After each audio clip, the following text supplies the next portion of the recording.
ಇಲ್ಲಿ ಈ ಕೆಂಪು ಬಣ್ಣದ ದ್ರಾವಣವನ್ನ ನಾವು ಈ ಬಣ್ಣದ ದ್ರಾವಣದ ಜೊತೆ ಮಿಕ್ಸ್ ಮಾಡಿದಾಗ ಏನಾಗ್ತಿದೆ ನೀಲಿಯಾಗಿ ಪರಿವರ್ತನೆ ಆಗ್ತಿದೆ. ನೀವೆಂತ ಮ್ಯಾಜಿಕ್ ಇದು ಅಂತ ಅನ್ಕೊಂಡಿರ್ತೀರ ಅಲ್ವಾ? ಇಲ್ಲ. ಇದೊಂದು ರಾಸಾಯನಿಕ ಕ್ರಿಯೆ. ಇದನ್ನ ನಾವು ಲಿಟ್ಮಸ್ ಅಂತ ಹೇಳಿ ಕರಿತೀವಿ. ಇದು ಬಂದು ಪ್ರತ್ಯಾಮ್ಲೀಯದ ಜೊತೆ ಸೇರಿದಾಗ ಕೆಂಪೋಗಿ ನೀಲಿ ಆಗತ್ತೆ. ಈ ವಿಡಿಯೋದಲ್ಲಿ ನಾವು ಲಿಟ್ಮಸ್ ಬಗ್ಗೆ ಇನ್ನ ತಿಳ್ಕೊಳ್ಳೋಣ. ಲಿಟ್ಮಸ್ ಅನ್ನೋದು ಒಂದು ಬಣ್ಣ. ಉದಾಹರಣೆಗೆ ಬಣ್ಣದ ವಸ್ತು ಅಂದ್ರೆ ಈಗ ಊಟಕ್ಕೆ ಹಾಕೋ ಬಣ್ಣ ನೋಡಿರ್ತೀವಿ, ಅಥವಾ ಕೂದಲಿಗಳಿಗೆ ಹಾಕೋ ಬಣ್ಣ ನೋಡಿರ್ತೀವಿ, ಅಥವಾ ಬಟ್ಟೆಗಳಿಗೆ ಬಣ್ಣ ಹಚ್ಚಿರೋದನ್ನ ನೋಡಿರ್ತೀವಿ. ಈ ಲಿಟ್ಮಸ್ ಅನ್ನೋದನ್ನ ನಾವು ಎಲ್ಲಿಂದ ಪಡಿತೀವಿ ಅಂತ ಹೇಳಿದ್ರೆ ಕಲ್ಲು ಹೂಗಳಿಂದ ಪಡಿತೀವಿ ಅಂತ ಹೇಳಿದ್ರೆ ಲೈಚನ್ಸ್. ಈ ಲೈಚನ್ಸ್ ಅನ್ನೋದು ಪಾಚಿ ಮತ್ತು ಶಿಲೀಂಧ್ರಗಳ ಸಂಯೋಜನೆ ಆಗಿರುತ್ತೆ. ಇಲ್ಲಿ ಮೈನ್ ಆಗಿ ನಾವು ಕಲಿಯೋದೇನಂತ ಹೇಳಿದ್ರೆ ಈ ಲಿಟ್ಮಸ್ ದ್ರಾವಣ ಇರುತ್ತಲ್ಲ, ಇವುಗಳನ್ನ ನಾವು ಇದರಿಂದ ಪಡೆದಿರ್ತೀವಿ. ಈ ಲಿಟ್ಮಸ್ ದ್ರಾವಣವನ್ನ ನಾವು ಆಮ್ಲೀಯ ಮತ್ತೆ ಪ್ರತ್ಯಾಮ್ಲೀಯದ ವಸ್ತು ಜೊತೆ ಮಿಕ್ಸ್ ಮಾಡಿದಾಗ ಅದರ ಬಣ್ಣದ ಬದಲಾವಣೆಯನ್ನ ನಾವಿಲ್ಲಿ ನೋಡ್ತೀವಿ. ಸೊ ಈಸಿಯಾಗಿ ಆಮ್ಲೀಯ ದ್ರಾವಣ ಯಾವುದು, ಪ್ರತ್ಯಾಮ್ಲೀಯ ದ್ರಾವಣ ಯಾವುದು ಅಂತ ಗೊತ್ತಾಗುತ್ತೆ.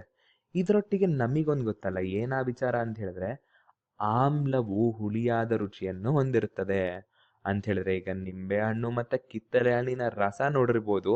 ಇವೆಲ್ಲ ಆಮ್ಲೀಯ ಪದಾರ್ಥಗಳು. ಇವನ್ನ ನಾವು ಟೇಸ್ಟ್ ಮಾಡಿದಾಗ ಹುಳಿಯಾದ ರುಚಿಯನ್ನ ನಾವು ನೋಡಿರ್ತೀವಿ. ಅದೇ ರೀತಿ ಪ್ರತ್ಯಾಮ್ಲದ ಬಗ್ಗೆ ಬಂದಾಗ ಇದರ ರುಚಿ ಕಹಿಯಾಗಿರುತ್ತೆ.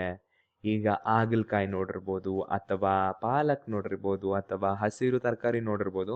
ಇವೆಲ್ಲ ಕಹಿಯಾದ ರುಚಿಯನ್ನ ಕೊಡುತ್ತದೆ. ಹಾಗಾಗಿ ನಾವ್ ಈಸಿಯಾಗಿ ಹೇಳ್ಬೋದಲ್ಲ ಇವೆಲ್ಲ ಪ್ರತ್ಯಾಮ್ಲ ಅಂತ. ಇನ್ನೊಂದು ವಿಚಾರ ಏನಂತ ಹೇಳಿದ್ರೆ, ಪ್ರತಿ ಸಾರಿ ನಾವು ಇದು ಆಮ್ಲನ ಇದು ಪ್ರತ್ಯಾಮ್ಲನ ಅಂತ ಆ ತರಕಾರಿನ ಅಥವಾ ಆ ಪದಾರ್ಥನ ಟೇಸ್ಟ್ ನೋಡಿನೇ ನಾವು ಹೇಳಕ್ಕಾಗಲ್ಲ. ಕೆಲವೊಂದ್ಸರಿ ಏನಾಗುತ್ತೆ ಅಂತ ಹೇಳಿದ್ರೆ, ಈ ಟೇಸ್ಟ್ ನೋಡ್ತಾ ನೋಡ್ತಾ ವಿಷಕಾರಿ ಪದಾರ್ಥಗಳನ್ನ ನಾವು ತಿನ್ಬಿಟ್ರೆ ಏನಾಗುತ್ತೆ, ನಮ್ಮ ಹೆಲ್ತಿಗೆ ಪ್ರಾಬ್ಲಮ್ ಆಗುತ್ತೆ. ಹಾಗಾಗಿ ಇದನ್ನೆಲ್ಲ ಬಗೆಹರಿಸೋದಕ್ಕೋಸ್ಕರನೇ ನಾವು ಲಿಟ್ಮಸ್ ಅನ್ನ ತಿಳ್ಕೊತೀವಿ. ಈ ಲಿಟ್ಮಸ್ ಅನ್ನೋದನ್ನ ತಿಳ್ಕೊಳಕ್ ಮುಂಚೆ ನಾವೊಂದು ಸೂಚಕದ ಬಗ್ಗೆ ಮಾತಾಡ್ಬೇಕು. ಈ ಲಿಟ್ಮಸ್ ಅನ್ನೋದು ಒಂದು ಸೂಚಕ. ಈ ಸೂಚಕಗಳಲ್ಲಿ ಎರಡು ವಿಧಾನ ಇರುತ್ತೆ. ಒಂದು ಬಣ್ಣನ ಬದಲು ಮಾಡ್ಕೊಳೋದು, ಇನ್ನೊಂದು ವಾಸನೆಯಿಂದ ಹೇಳಕ್ಕೆ ಹೆಲ್ಪ್ ಮಾಡೋದು. ಇಲ್ಲಿ ಲಿಟ್ಮಸ್ ಅನ್ನೋದು ಯಾವ್ದು ಅಡಿಲ್ ಬರುತ್ತೆ ಅಂತ ಹೇಳಿದ್ರೆ, ಈ ಬಣ್ಣದ ಬದಲಾವಣೆ ಅಡಿಲ್ ಬರುತ್ತೆ. ಈ ಲಿಟ್ಮಸ್ ಅನ್ನೋದು ಒಂದು ಕಲರ್ ಚೇಂಜಿಂಗ್ ಇಂಡಿಕೇಟರ್ ಅಂತ ಹೇಳ್ತೀವಿ. ಅಂದ್ರೆ ಬಣ್ಣವನ್ನು ಬದಲು ಮಾಡ್ಕೊಳೋಂಥ ಸೂಚಕ ಅಂತ. ನಾವ್ ಈ ವಿಡಿಯೋದಲ್ಲಿ ಬರೀ ಲಿಟ್ಮಸ್ ಬಗ್ಗೆ ಮಾತ್ರ ತಿಳ್ಕೊತೀವಿ. ಬೇರೆದ್ರ ಬಗ್ಗೆ ಎಲ್ಲ ಬೇರೆ ಬೇರೆ ವಿಡಿಯೋಲಿ ತಿಳ್ಕೊತೀವಿ. ಇಲ್ಲಿ ನಾವು ವಿಶೇಷವಾಗಿ ಲಿಟ್ಮಸ್ ಮಾತ್ರ ತಿಳ್ಕೊತೀವಿ. ಈ ಲಿಟ್ಮಸ್ ಅನ್ನ ಆಮ್ಲೀಯ ಮತ್ತೆ ಪ್ರತ್ಯಾಮ್ಲೀಯ ವಸ್ತು ಜೊತೆ ಬೆರೆಸಿದಾಗ ಏನಾಗುತ್ತೆ ಅಂತ ನೋಡೋಣ. ಸಾಮಾನ್ಯವಾಗಿ ಲಿಟ್ಮಸ್ ಅಲ್ಲಿ ಎರಡು ಬಣ್ಣಗಳಿರ್ತವೆ. ಒಂದು ನೀಲಿ ಬಣ್ಣದ ದ್ರಾವಣ. ಇದು ಬಂದು ನೀಲಿ ಬಣ್ಣದ ದ್ರಾವಣ. ಇದು ಬಂದು ಕೆಂಪು ಬಣ್ಣದ ದ್ರಾವಣ. ಇದು ನೀಲಿ ಲಿಟ್ಮಸ್ ದ್ರಾವಣ ಅಂತ ಹೇಳಿದ್ರೆ ಈ ಸೊಲ್ಯೂಷನ್ ಬ್ಲೂ ಕಲರ್ ಇರುತ್ತೆ. ಈ ಸೊಲ್ಯೂಷನ್ ರೆಡ್ ಕಲರ್ ಇರುತ್ತೆ. ಹಾಗಾಗಿ ನಾವು ಕೆಂಪು ಲಿಟ್ಮಸ್ ದ್ರಾವಣ ಅಂತ ಹೇಳಿ ಕರಿತೀವಿ. ಈಗ ಇವೆರಡರ ಬಗ್ಗೆ ಗೊತ್ತಾಯ್ತಲ್ಲ, ಒಂದ್ ಎಕ್ಸ್ಪರಿಮೆಂಟ್ ಮಾಡ್ಕೊಬರೋಣ. ಇಲ್ಲಿ ನನ್ನ ಹತ್ರ ಒಂದ್ ಬೀಕರ್ ಇದೆ. ಈ ಬೀಕರಲ್ಲಿ ನಾನು ಅಸಿಡಿಕ್ ಸೊಲ್ಯೂಷನ್ ತಗೊಂಡಿದ್ದೀನಿ. ಅಂದ್ರೆ ಆಮ್ಲೀಯ ದ್ರಾವಣವನ್ನ ನಾನು ಪರಿಗಣಿಸಿದ್ದೀನಿ. ಈ ಆಮ್ಲೀಯ ದ್ರಾವಣಕ್ಕೆ ನಾನೇನ್ ಮಾಡ್ತಿದ್ದೀನಿ, ಈ ನೀಲಿ ಲಿಟ್ಮಸ್ ದ್ರಾವಣವನ್ನ ಮಿಕ್ಸ್ ಮಾಡ್ತಿದ್ದೀನಿ.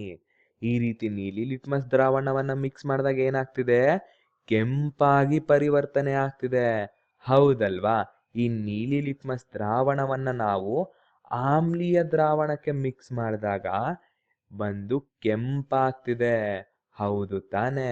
ಇದನ್ನ ನೆನ್ಪಿಟ್ಕೊಳ್ಳಿ. ಏನಂತ ಹೇಳಿದ್ರೆ, ಆಮ್ಲೀಯ ದ್ರಾವಣದ ಜೊತೆ ನಾವು ನೀಲಿ ಲಿಟ್ಮಸ್ ದ್ರಾವಣವನ್ನ ಬೆರೆತಾಗ ಅದು ಕೆಂಪಾಗಿ ಪರಿವರ್ತನೆ ಆಗುತ್ತೆ.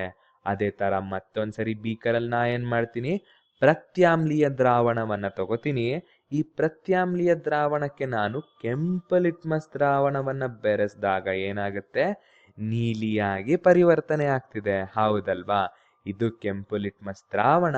ಇದನ್ನ ನಾವು ಪ್ರತ್ಯಾಮ್ಲ ದ್ರಾವಣ ಜೊತೆ ಮಿಕ್ಸ್ ಮಾಡಿದಾಗ ಕೆಂಪು ಬಣ್ಣ ಹೋಗಿ ನೀಲಿ ಬಣ್ಣ ಆಗ್ತಿದೆ. ಹೌದು ಮಕ್ಳ, ಇದೊಂದು ವಿಶೇಷತೆ. ನಮಗೆ ಈಸಿಯಾಗಿ ಗೊತ್ತಾಗೋದು ಏನಂತ ಹೇಳಿದ್ರೆ, ಈ ಸೊಲ್ಯೂಷನ್ನು ಇದು ಪ್ರತ್ಯಾಮ್ಲನ ಅಥವಾ ಆಮ್ಲನ ಅಂತ ಗೊತ್ತಾಗುತ್ತೆ. ಹೆಂಗೆ ಅಂತ ಹೇಳಿದ್ರೆ, ಈಗ ನಾನು ಕೆಂಪು ಲಿಟ್ಮಸ್ ದ್ರಾವಣವನ್ನ ಹಾಕಿದಾಗ ನೀಲಿ ಆಗ್ತಿದೆ ಅಂದ್ರೆ ಈ ಸೊಲ್ಯೂಷನ್ ಬಂದು ಪ್ರತ್ಯಾಮ್ಲ ಸೊಲ್ಯೂಷನ್ ಅಂತ ಹೇಳಿದ್ರೆ ಪ್ರತ್ಯಾಮ್ಲ ದ್ರಾವಣ ಅಂತ ಹೇಳ್ತೀವಿ. ಅದೇ ಇದು ದ್ರಾವಣಕ್ಕೆ ನಾನು ನೀಲಿ ಲಿಟ್ಮಸ್ ದ್ರಾವಣ ಹಾಕಿದಾಗ ಅದು ಕೆಂಪಾಗ್ತಿದೆ ಅಂದ್ರೆ ಈ ದ್ರಾವಣ ಏನಾಗಿರುತ್ತೆ, ಕರೆಕ್ಟ್ ಇದೊಂದು ಆಮ್ಲೀಯ ದ್ರಾವಣ ಆಗಿರುತ್ತೆ. ಈ ರೀತಿ ನೀಲಿ ಕೆಂಪಾಗೋದು ಅಥವಾ ಕೆಂಪು ನೀಲಿ ಆಗೋದನ್ನ ನಾವು ನೋಡಿದೀವಿ. ಆಗ ನಮಗೆ ಈ ದ್ರಾವಣ ಆಮ್ಲೀಯನ ಅಥವಾ ಪ್ರತ್ಯಾಮ್ಲೀಯನ ಗೊತ್ತಾಗುತ್ತೆ. ಮುಂದಕ್ಕೆ ಹೋಗಕ್ ಮುಂಚೆ ಇದೊಂದು ನೆನ್ಪಿಟ್ಕೊಳ್ಳಿ. ಆಮ್ಲೀಯ ದ್ರಾವಣಕ್ಕೆ ನೀಲಿ ಲಿಟ್ಮಸ್ ಹಾಕಿದಾಗ ಕೆಂಪಾಗುತ್ತೆ. ಅದೇ ಪ್ರತ್ಯಾಮ್ಲೀಯದ ಜೊತೆ ನಾವು ಕೆಂಪು ಲಿಟ್ಮಸ್ ಹಾಕಿದಾಗ ನೀಲಿ ಆಗ್ತದೆ. ಈಗ ನಿಮಗೊಂದು ಪ್ರಶ್ನೆ ಬಂದಿರಬೇಕು. ಏನಂತ ಹೇಳಿದಾಗ, ಯಾಕೆ ನಾನು ಆಮ್ಲೀಯದ ದ್ರಾವಣ ಜೊತೆ ನೀಲಿ ಲಿಟ್ಮಸ್ಸೇ ಹಾಕ್ಬೇಕು, ಇದು ಕೆಂಪಾಗುತ್ತೆ, ಯಾಕೆ ಕೆಂಪು ಲಿಟ್ಮಸ್ ಹಾಕ್ಬಾರ್ದು?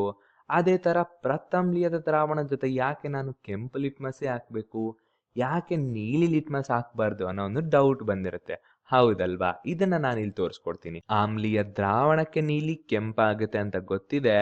ಇಲ್ಲಿ ನೋಡಿ, ಇದು ಆಮ್ಲೀಯ ದ್ರಾವಣ. ಇದರಲ್ಲಿ ನಾನು ಕೆಂಪು ಲಿಟ್ಮಸ್ ದ್ರಾವಣವನ್ನ ಹಾಕಿದಾಗ ಇದು ಕೆಂಪಾಗಿನೇ ಉಳಿತಿದೆ. ನೋಡಿ, ಇಲ್ಲಿ ಈ ದ್ರಾವಣ ರೆಡ್ ಕಲರೇ ಆಗ್ತಿದೆ. ಅಂದ್ರೆ ಇಲ್ಲಿ ಕಲರ್ ಚೇಂಜ್ ಆಗ್ತಿಲ್ಲ. ಆಮ್ಲೀಯ ದ್ರಾವಣಕ್ಕೆ ನಾವು ನೀಲಿ ಲಿಟ್ಮಸ್ ದ್ರಾವಣ ಹಾಕಿದಾಗ ಕೆಂಪಾಗುತ್ತೆ. ಅದೇ ನಾವು ಕೆಂಪು ಲಿಟ್ಮಸ್ ದ್ರಾವಣವನ್ನ ಹಾಕಿದಾಗ ಈ ದ್ರಾವಣ ಕೆಂಪಾಗಿನೇ ಉಳಿಯುತ್ತೆ, ಕಲರ್ ಅನ್ನೋದು ಚೇಂಜ್ ಆಗಲ್ಲ. ಅದೇ ತರ ಪ್ರತ್ಯಾಮ್ಲವು ಕೆಂಪು ಬಣ್ಣ ಲಿಟ್ಮಸ್ ಹಾಕಿದಾಗ ನೀಲಿ ಆಗುತ್ತೆ. ಅದೇ ನಾನು ಪ್ರತ್ಯಾಮ್ಲ ದ್ರಾವಣಕ್ಕೆ ನೀಲಿ ಲಿಟ್ಮಸ್ ದ್ರಾವಣ ಹಾಕಿದಾಗ ಏನಾಗ್ತಿದೆ, ನೀಲಿಯಾಗೆ ಉಳಿತಿದೆ.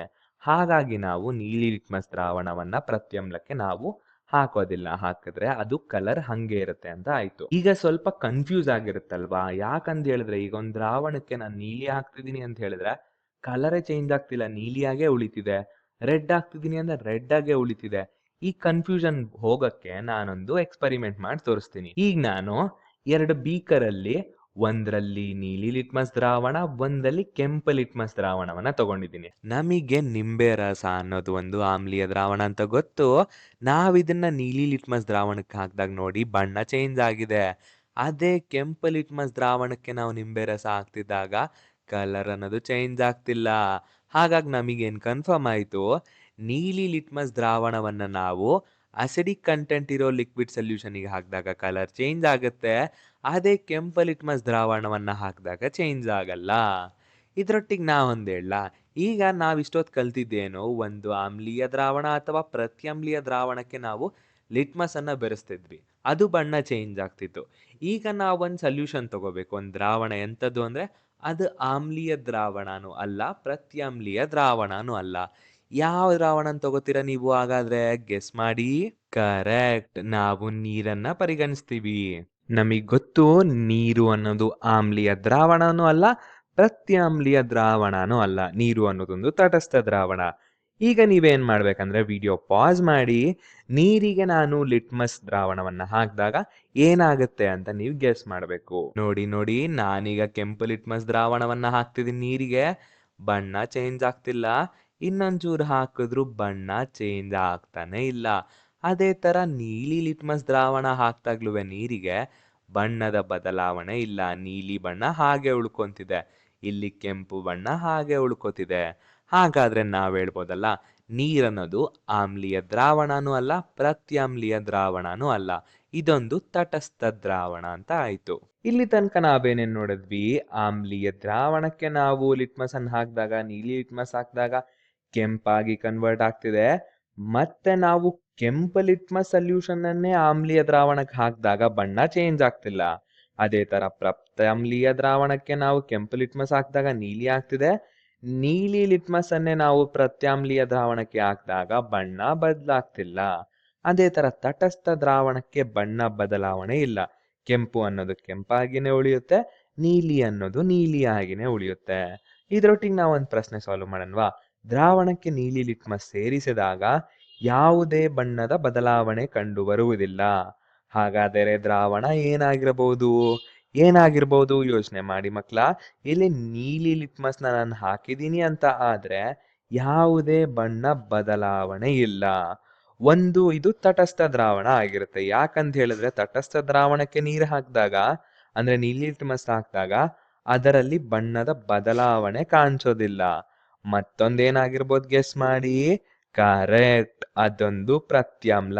ಯಾಕಂತ ಹೇಳಿದ್ರೆ ನಾವು ನೀಲಿ ದ್ರಾವಣವನ್ನ ಹಾಕಿದಾಗ ನೀಲಿ ಅನ್ನೋದು ಕಲರ್ ಚೇಂಜ್ ಆಗಲ್ಲ. ಹಾಗಾಗಿ ಈ 2 ಆಪ್ಷನ್ ಸೂಕ್ತವಾಗಿದೆ.